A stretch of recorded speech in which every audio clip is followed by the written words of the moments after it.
Let us speak truth, not as adversary, but as men burdened with memory.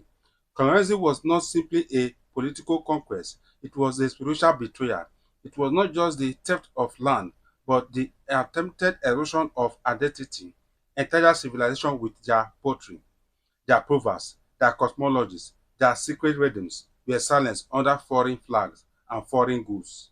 The missionary, some sincerely came with crosses in one hand, but behind them followed gunboats, traders and governors with contracts of domination.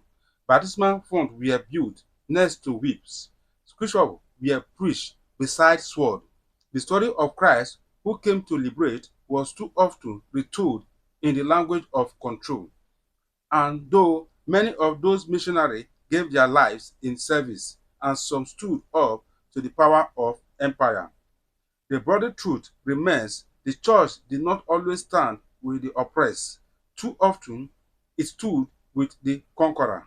I confess this not as a political calculation, but as a moral reckoning. Because if the church is to truly mirror Christ, then it must weep where Christ would weep. And surely he weeps for what was done in his name on Africa soil. I have seen the ruins of colonial prisons turned into schools. I have met grandmothers who remember their tribes being renamed. I have watched as young African seminarians ask, is this faith ours or was it imported? Let me answer clearly. The gospel was never meant to conquer, it was meant to liberate. Christ was never a colonizer, he was a carpenter for Nazareth, brown skin, occupy poor.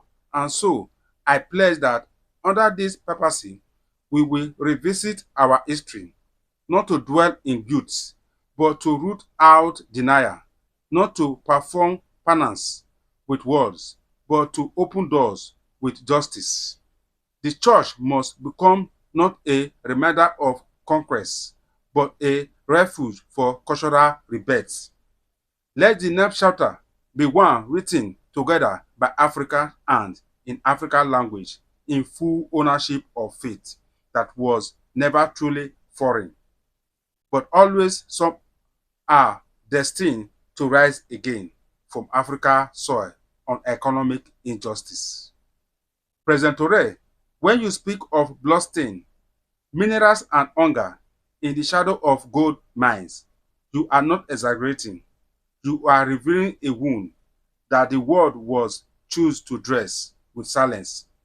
Africa is rich, yet too many of our children remain poor. Why so? Because the wealth beneath your soul, combats, gold, urine, cotton, oil, has been turned into a curse, not a blessing.